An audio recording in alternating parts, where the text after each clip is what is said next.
Si on vous demande quelle séquence vous avez préférée dans Uncharted 4, est-ce que vous parleriez d'une des deux séquences d'évasion de prison, de l'exploration des îles ou des paysages rouges de Madagascar à la recherche d'un trésor pirate, de la découverte de Libertalia, ou encore de cette magistrale course-poursuite effrénée tantôt en jeep, tantôt traînée dans la boue à sauter d'un camion à un autre avant qu'il n'explose, échappant de façon ridiculement satisfaisante aux intentions mortelles d'un blindé coriace.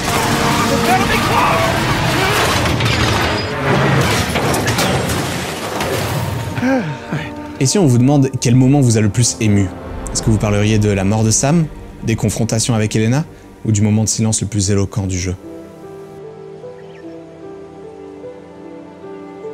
Quand j'ai lancé Uncharted 4, on m'avait prévenu, celui-ci n'est pas de la même trempe que les précédents. Même si la saga commençait à gratter sous la surface du personnage de Nathan Drake, j'étais loin de m'imaginer que l'exploration deviendrait aussi personnelle dans A Thief's End. Et encore plus loin de penser que cette fois-ci, l'absurdité démente du spectacle prendrait tout son sens, servant de caisse de résonance pour les thèmes de l'histoire. Tout ça en partant d'une simple question. Comment naviguer avec style et explorer les sites infestés de dangers à la recherche des trésors d'Internet? Opera GX. C'est exact, on a décidé de collaborer avec Opera GX pour vous proposer cette série de vidéos en lien avec l'écriture et les jeux vidéo. Mesdames et messieurs, à vos claviers et vos souris. Installez dès aujourd'hui Opera GX, le navigateur gaming ultra personnalisable bourré de fonctionnalités comme la sidebar qui regorge d'outils, les pinboards et les limites de performance. Explorez une bibliothèque gigantesque de modes pour changer l'apparence, l'ambiance, les sonorités et même les textures des sites que vous parcourez. Et ne vous faites plus jamais surprendre par une visite impromptue de votre cher et tendre manager alors que vous organisiez votre lune de miel sur vos horaires de bureau. F12.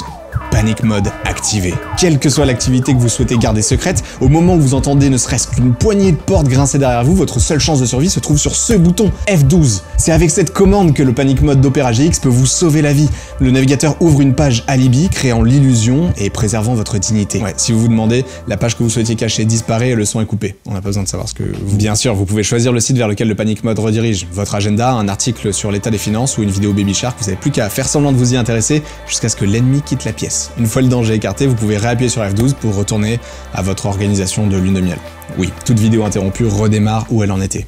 Choisissez bien votre moment. D'ailleurs, en parlant de vidéo, sur Opera GX, vous avez le vidéo pick-up. Si vous regardez une vidéo sur ordi, un clic, un scan, et la vidéo continue sur votre mobile à partir de là où vous en étiez. Vous avez aussi 10% de réduction sur toute la boutique GX avec le code ERON10 afin de vous procurer ce mug, ce t-shirt, ce sweat, cette gourde ou ce spray pour écran. Le navigateur, quant à lui, est gratuit, le lien est en description, et si vous avez la flemme de transférer tous vos favoris et mots de passe enregistrés, sachez que ça se fait en 2 clics avec Opera GX. Dans les paramètres, vous cherchez importer des favoris et des réglages, sélectionnez votre ancien navigateur, bliblabloup, vous êtes prêts. Merci à Opera GX et bonne navigation. Pourquoi? Pourquoi est-ce que Mr. Bogos pilleur de tombes fait ce qu'il fait? Pourquoi est-ce qu'après 3 cités perdues découvertes, des centaines de soldats décimés et toujours autant de chances pour s'en sortir à un poil de fesses de son propre trépas, Nathan Drake continue-t-il de plonger dans des situations extrêmement dangereuses alors qu'il n'a plus rien à prouver? Ou du moins, pourquoi est-ce qu'il y retournerait cette fois-ci précisément? Et surtout, pourquoi est-ce qu'il ne peut pas continuer à se lancer les yeux fermés dans ses aventures? Il aura fallu attendre 3 jeux pour arrêter de se reposer sur son seul caractère de nerd d'histoire géo qui le propulsait par simple curiosité dans des situations aux enjeux mortels. Les histoires qui nous touchent ne prennent rien pour acquis. Les enjeux qui remettent en question les mécanismes des personnages viennent titiller notre propre compréhension de l'être humain. Et il suffit pas que le protagoniste ressente les émotions dans ses entrailles, il faut qu'on en apprenne sur nous-mêmes pour nous sentir concernés. Mais d'abord, il faut une promesse à la hauteur du divertissement. Un teaser. Flash forward, la silhouette d'une île mystérieuse et une course mortelle pour l'atteindre en premier à travers la tempête, accompagné d'un inconnu sur qui Nate peut compter. La question que cette ouverture soulève est le classique « Comment est-ce qu'on en est arrivé là ?» Mais plus implicitement, qu'est-ce qu'on vient chercher sur cette île? Et qui est Sam? Retour dans le passé, l'enfance de Nate, encore plus tôt qu'on ne l'a jamais vu, quand il était à l'orphelinat catholique. Non seulement ça justifiera sa connaissance du latin, mais en plus la légende qu'on poursuivra tout le long de l'aventure plonge ses racines dans la mythologie chrétienne. Nate, comme le bon nerd outsider qu'on connaît, est mis à l'écart du groupe parce qu'il s'est battu pour un livre. It wasn't just about the book. Mais si on veut savoir pourquoi il s'est vraiment battu, il faudra attendre de rencontrer son frère. You seem insistent on going down the same sad road as your brother. Introduit comme un mauvais exemple par la nonne, et comme un leurre par le nom du premier chapitre, Sam reste une bonne nouvelle aux yeux de Nathan. Sam! On comprend très vite que ces 2 frères orphelins doivent se débrouiller comme ils peuvent, ce qui pousse Sam à mettre de temps en temps un pied dans les pratiques illégales. Where'd you lift it from? Whoa! That's a low blow. On comprend aussi que si Nathan s'est battu, c'est parce que leur mère était une figure importante pour eux. You said that Dad dumped us here because we're worthless, and Mom is in hell because... Nathan, come on, they're just saying it because it gets to you. Et qu'a-t-elle pu laisser de si important derrière elle? I found Mom's stuff. Ça, on le saura peut-être plus tard. If you're saying this just to make me feel better... I swear to God. En attendant, ils comptent bien le récupérer, même si leur mentalité de voleur ne les emmènera pas au paradis. What do you say we go and get it back? You mean steal it? It's not stealing if it was ours to begin with. I'm pretty sure the cops aren't gonna see it that way. Well, then let's not get caught. Le chapitre 2 nous plonge à nouveau dans ces notions chrétiennes. Le lieu infernal, autrement dit l'enfer, nous semble d'abord relié à la jeunesse de Nate. On y arrive par un fondu, juste après leur décision d'aller voler les affaires de leur mère, et on apprend bien plus tard le lien entre les affaires de leur mère et la présence de Nate en prison. En attendant, on découvre que Nate est ici volontairement. Il est sur la piste du plus grand trésor pirate de l'histoire. Heureusement, c'est pas Nate qui nous l'explique, c'est le gardien corrompu qui étale les faits comme des arguments pour renégocier sa part. Parce qu'on l'a déjà dit, l'exposition doit servir de munition. It's a metaphor. No. Notre première chasse au trésor nous récompense d'un crucifix qui n'en est pas un, et on commence à comprendre la présence des symboles religieux. I hope someday you will find your way into this infernal place, bear my cross and discover the riches of paradise. De l'enfer, on nous appelle au paradis. Saint Dismas, le voleur pénitent, appelle à une rédemption. Et Digna Factis Recipimus, We receive the due rewards of our deeds. ce mantra implique autant une potentielle récompense qu'une possible punition. He accepted his punishment with grace, and Jesus brought him to paradise. La chasse au trésor aura un caractère moral. Et alors que la promesse est posée, le frère caché qu'on ne connaissait pas avant de lancer le jeu meurt sous nos yeux, justifiant son absence dans les volets précédents et coupe en cours à l'aventure que nous promettait le trésor pirate. À la place, Nate a vieilli, et les trésors qu'il extirpe des profondeurs n'ont plus la même valeur. Typical day in paradise. I got to pull a bunch of garbage out of a river. Yeah. L'aventure le regarde de haut quand il s'assoit sur son canapé, incapable de prêter attention à sa femme Elena qui, elle, pourtant, nourrit cette relation. Jameson asked you about that Malaysia job again. À force de le voir s'ennuyer autant, elle l'encourage elle-même à accepter un travail illégal juste pour qu'il vive une aventure. Mais fort de ses apprentissages dans l'opus précédent, Nathan sait qu'il doit renoncer à la vie dangereuse d'aventurier. Et il s'y tient. We agreed we're not going to take that kind of work anymore. It's Okay, just not but- worth it. It doesn't sound that risky. Enfin, sans compter sur les motivations qui ont été mises en place dans l'introduction. Yeah, I'm looking for my little brother. Son frère caché refait surface. Nathan est sous le choc. Sam? It's good to see you again, Nathan. Avec cette révélation survient la culpabilité. Pendant ces 15 dernières années, son frère était privé de sa propre vie pendant que Nathan était en train d'accomplir ses rêves. Reviennent aussi les rêves d'enfance, reprendre la piste là où ils l'ont laissé et trouver enfin le trésor du légendaire Henry Avery. Et un dernier argument pèse dans la balance, une course contre la montre. La menace d'Alcazar, un chef de gang extrêmement dangereux qui réclame la moitié du trésor pour laisser Sam en vie. 3 months. 3 months, half the treasure. When the time comes, I'll be there to collect. Face à ces arguments de taille, Nate accepte de replonger, rien qu'une dernière fois afin de sauver son frère qu'il croyait perdu. Mais expliquer tout ça à Elena serait trop long. Et est-ce qu'elle comprendrait? Est-ce qu'elle l'empêcherait pas de partir aider son frère? C'est là que Nate fait son premier choix à caractère moral. Il décide de partir à l'aventure en mentant à Elena. Pourquoi? Parce qu'il ment à Elena depuis un bout de temps. Ou plutôt parce qu'il se ment à lui-même depuis un bout de temps. En essayant de tenir sa promesse d'arrêter les aventures dangereuses, il confond l'interdiction et la raison. Les obligations binaires avec les réflexions nuancées. Il a pris pour habitude de refuser tout ce qui est illégal, comme le job en Malaisie. I just don't want you to not take it because of me. I'm not taking it because of me, okay? Tout ce qui est dangereux, comme boire un verre avec les collègues. Come on, let's go celebrate. Bar hopping with you guys? No, not unless there's hazard pay. Et tout ce qui est relié à la chasse au trésor en général. Maybe you should hang out then. See if you can find some other treasures down there. C'est devenu un réflexe, une règle, un rejet qui pense sûrement bon pour lui et pour son couple, mais qui va à l'encontre d'un désir puissant qui sommeille en lui.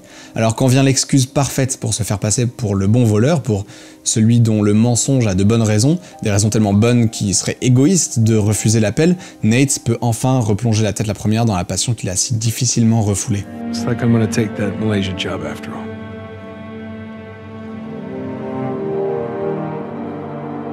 Si j'ai pas encore parlé du méchant de l'histoire, c'est parce que l'introduction l'a présenté de manière tellement discrète qu'on l'a juste pris pour un allié du passé des frères Drake. Rafe, c'est le riche héritier qui a permis aux deux frangins de s'introduire dans la prison de Panama pour récupérer leur premier indice. C'est lui qui paye les gardiens corrompus avant de s'impatienter et de s'en débarrasser. Son fonctionnement, il est simple. Si je peux pas t'acheter, je dois te tuer. Sam le dit lui-même, quand Nate lui demande s'il ne fait pas confiance à Rafe, il répond « Ma confiance en lui a ses limites ». Avec sa courte introduction, on comprend rapidement que les deux frères voudraient bien se séparer de Rafe, mais qu'ils ont besoin de son argent. This rich asshole comes in on the tail end? No Rafe, no Vargas, and no getting in here. On comprend aussi que les connaissances de Rafe sont trop limitées pour poursuivre le trésor seul, donc il a besoin des frères Drake. Ce qu'on ne saura pas jusqu'à très tard, c'est pourquoi Rafe désire autant trouver le trésor alors qu'il est déjà riche.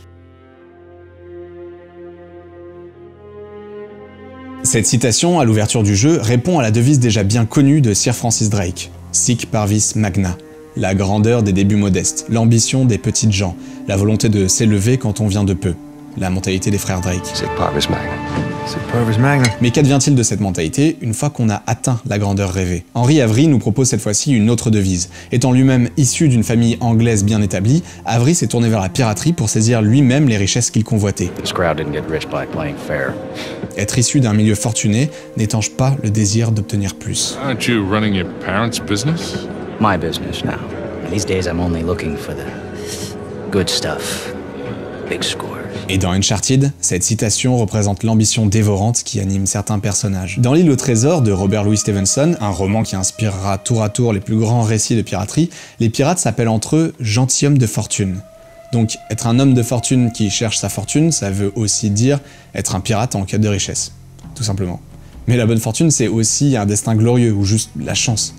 La chance, ça se provoque, comme dirait quelqu'un que je connais. Et personne n'osera me contredire si je dis que Nathan Drake est l'homme le plus chanceux du monde.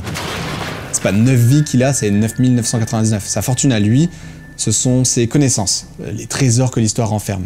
Et la fortune qu'il cherche, ce sont les nouvelles découvertes, les mystères qu'il veut percer à jour, les cités perdues qu'il veut retrouver. We're fortunate, man. This is fortunate. Rafe, lui, il est fortuné dans le sens financier du terme. Et la fortune qu'il recherche, c'est la gloire, c'est le nom qu'il veut établir pour lui-même. What's the glory?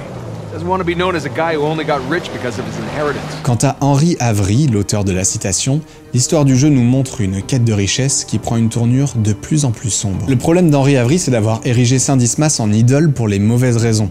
Saint Dismas, c'est le voleur repenti. Pour Avery, ça veut dire qu'il y a les bons et les mauvais voleurs. Ce qu'il oublie, c'est qu'un voleur repenti ne reste pas un voleur. Cette notion de supériorité morale autoproclamée est extrêmement présente dans Uncharted 4. Dès la fin du premier chapitre, avec les enfants Drake, le vol des affaires de leur mère est déjà justifié à leurs yeux. C'est pas du vol si c'était à nous à l'origine. Quand Rafe rattrape les frères Drake sur la piste du trésor, Sam dit tout haut ce qu'on pense tout bas. You don't deserve it. Et même quand Sam s'obstine à essayer de convaincre Nate d'aller chercher le trésor malgré les risques mortels, il fait la différence entre leur motivation à eux deux et celle des autres. No offense to these guys, but they don't get it. Le test d'Avery en Écosse prend lui aussi cette dimension de tribunal pour séparer les bons voleurs des mauvais, ceux qui méritent leur place au paradis en ayant prouvé leur valeur et ceux qui seront punis. Digna factis recipimus. Mais Saint Dismas prononçait ces mots en signe d'acceptation de son propre châtiment, qu'il considérait comme juste. Il était condamné à mort à cause de ses crimes dont il assumait la responsabilité, en contraste avec le sort injustifié du Christ qui était exécuté sans motif d'accusation. Saint Dismas acceptait sa punition,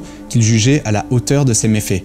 Henry Avery, lui, utilise la citation biblique comme un jugement sur les autres, pour séparer le bon grain de l'ivraie. Plus grand chose à voir avec le fait de se repentir donc. Et quand on découvre ce qui s'est passé à Libertalia, on commence à voir que cette autoproclamation d'Avery en tant que juge, jury et bourreau des pirates a transformé le pays de la liberté en un enfer tyrannique. Pour vous rafraîchir la mémoire, le tout premier indice qui nous met sur la piste du trésor d'Avery est la lettre de Joseph Burns. Au passage, c'est ça le lien avec la mère des frères Drake. Retrouvée dans le journal de Cassandra Morgan, l'archéologue avait relié cette lettre avec l'ancienne prison à Panama, ouvrant la voie à ses deux fils pour poursuivre la chasse au trésor. C'est pour ça que cette aventure est teintée d'un rêve d'enfance. Le dernier souvenir de la mère de Nathan. Avec cette dimension de quasi-dernière volonté inachevée, la quête familiale du trésor prend une tournure de destinée. Mais la notion de destin, comme on le verra plus tard, est un fantasme dangereux. Pour revenir sur ce premier indice à partir duquel tout a commencé, ce n'est que le premier témoignage de pirates et aventuriers en tout genre qu'on trouvera au long de notre voyage. Ces documents éparpillés comme des miettes de pain sur notre chemin nous permettront alors de déchiffrer les motivations des différents individus lancés sur la piste d'Avery. Ce qui est très fort, c'est qu'on trouvera presque aucune lettre d'Avery. Les seuls messages directs qu'il transmet à la postérité sont les panonceaux qui accompagnent les énigmes, l'architecture ou les œuvres contemporaines dans son sous-sol. Ouais.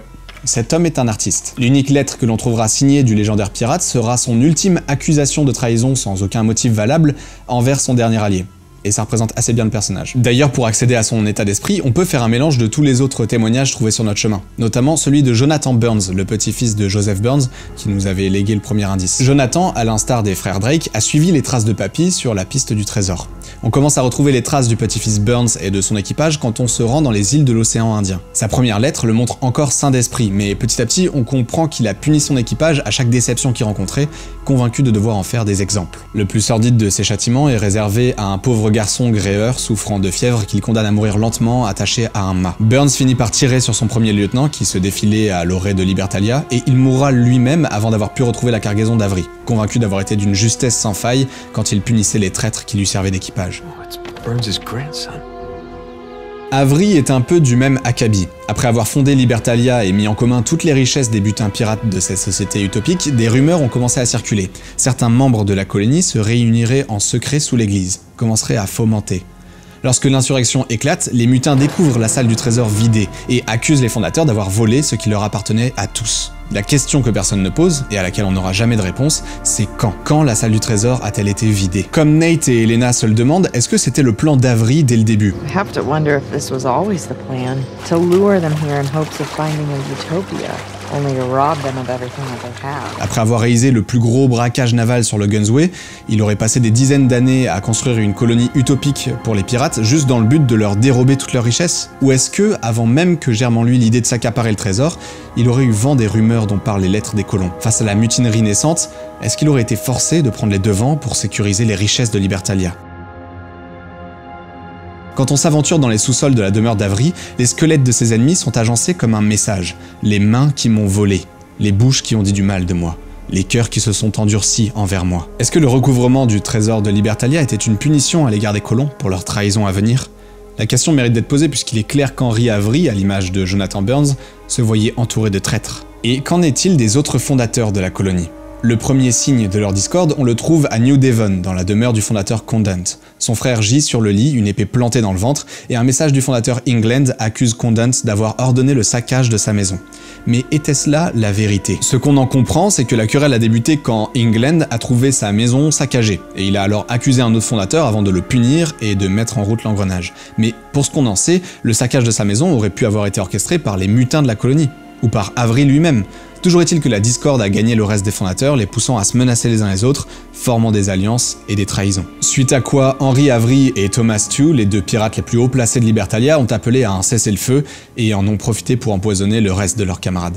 Quitte à être entouré de traîtres, autant prendre les devants. Au passage, je relève plus les symboles chrétiens, le dernier repas, les 12 apôtres, le partage du vin, vous voyez le tableau. Cette dernière alliance entre Avery et Tew ne dure pas longtemps, en témoigne l'unique lettre d'Avery que l'on trouvera rapidement après la scène du dernier repas. On ne connaîtra pas la véritable raison de la querelle entre les deux derniers fondateurs qui s'accusent l'un l'autre de trahison sans citer de motif. Mais à force de chercher des traîtres à punir et après avoir soi-même trahi tout le monde, comment ne pas se convaincre que tout allié est un traître potentiel? À part la folie, un dernier symbole peut nous guider sur le péché capital qui les a poussés à leur perte. Si la montagne renfermant le trésor ressemble à une gueule géante de requin au croc acéré, on peut l'interpréter sous plusieurs angles. La folie meurtrière, si on veut, mais la gourmandise aussi, ou dans le cas d'un trésor, l'avarice. Mais attendez, l'avarice, ça ne raconte absolument rien sur nos personnages du présent.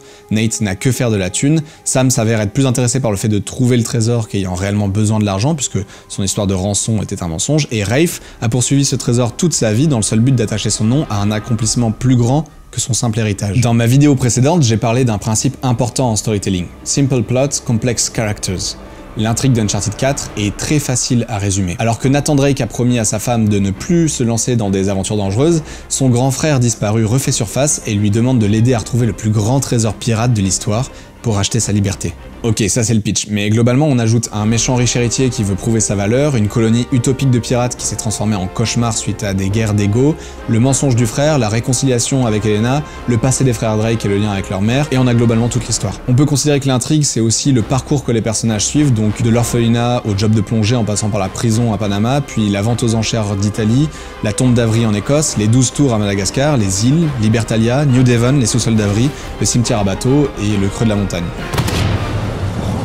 Nombreuses étapes, mais c'est pas compliqué à comprendre. Ce qui est plus dur à s'expliquer, même quand on connaît l'histoire dans les détails, ce sont les motivations des personnages. Au lieu d'avoir un grand thème d'une simplicité binaire, on embarque dans un voyage dont chaque étape ajoute une nuance au sens porté par le tout. J'ai fini par trouver une piste grâce à l'interprétation de Pseudoless. Dans sa vidéo sur les épisodes conclusifs, il dit que Sam représente le désir du joueur d'emmener Nate dans des aventures rocambolesques. Et le jeu s'amuse à nous donner ce pourquoi on est venu, l'action épique et improbable, tout en riant de lui-même et de l'improbabilité de son action. Come for the beautiful views. Stay for the life or death gunfight. Et je suis un peu plus d'accord. Non seulement on assiste à la dernière aventure dangereuse de Nate, mais aussi à son aveu d'avoir été imprudent tout ce temps et son souhait de se ranger. No more late night phone calls about one last time. Promise. De se préserver pour entretenir des relations de confiance durables et, qui sait, fonder une famille. Bullshit. Language. On assiste à la confrontation entre le rêve et la réalité, entre le fantasme et la raison. On assiste à une crise de la quarantaine en fait. Le Nathan qui pète un câble et décide de partir en Europe sur un coup de tête en mentant à sa femme pour suivre la piste d'un trésor légendaire, puis se ment à lui-même en justifiant son mensonge comme une vérité déguisée quand il faut repartir en Écosse, puis ment cette fois-ci éhontément quand il s'agit d'aller affronter une armée de mercenaires à Madagascar, ce Nathan-là réfléchit comme un enfant. Il voit même pas plus loin que tant qu'elle le sait pas, c'est bon. Comment te dire, mon cher Nathan, qu'il y a deux issues à tout ça. Soit tu meurs et elle l'apprendra pas de toi, soit tu reviens. Et si tu reviendras soit en ayant trouvé le plus grand trésor pirate de tous les temps, soit en ayant essayé de toutes tes forces. Tu reviendras changé. Et tu reviendras accompagné d'un grand frère dont elle n'a jamais entendu parler. Comment est-ce que ce mensonge pourrait bien se terminer? Prendre des risques sans réfléchir aux conséquences, c'est embrasser le fantasme. Un fantasme ne pense pas à l'après. Quand on arrive à Libertalia, on commence à explorer les rues, les forges, les auberges. Et Nathan finit par se demander... What were they doing here?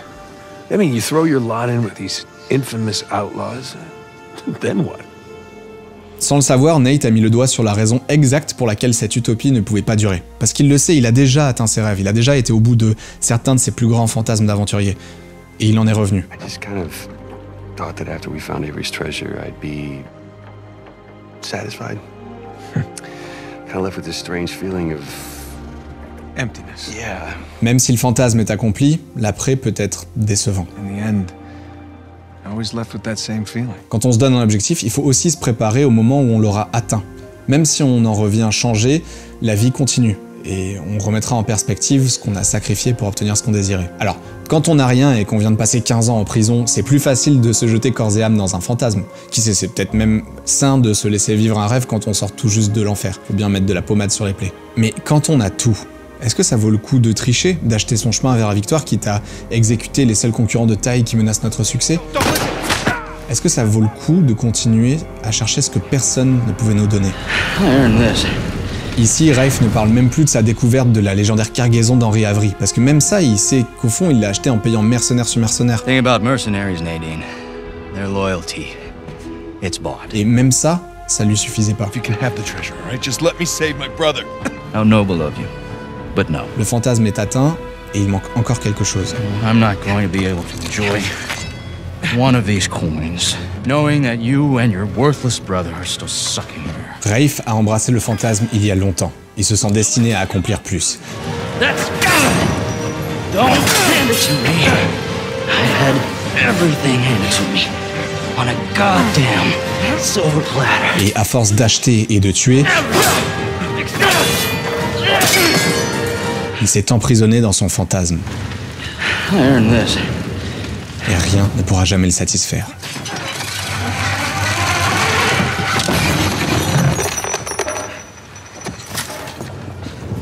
De son côté, Nate est coincé entre Sam et Elena, entre le fantasme et la raison. D'un côté, on a Sam le fantasme, qui d'ailleurs s'entend pas trop avec Sully le rabougri. Why are you here, Victor? Because somebody's got to keep an eye out for him. Okay. Sam le fantasme s'inquiète toujours de savoir s'il va enfin trouver le trésor, ou une cité perdue, ou de savoir si cette aventure est encore plus extraordinaire que les précédentes ou non. Et quand Nate est troublé par sa dispute avec Elena, Sam essaye de lui remonter le moral. She will get over it. Il l'encourage à s'autoriser un peu d'excitation quand ils font des découvertes importantes. Mais Nate a ses réserves. Dans les îles de l'océan Indien, il y a un moment où Sam disparaît pour chercher un moyen d'aider Nate à monter. Ayant peur de se retrouver seul, Nate commence à ruminer. Et quand Sam revient, il lui dit ça. I called out to you. I didn't hear you. Why, were you worried?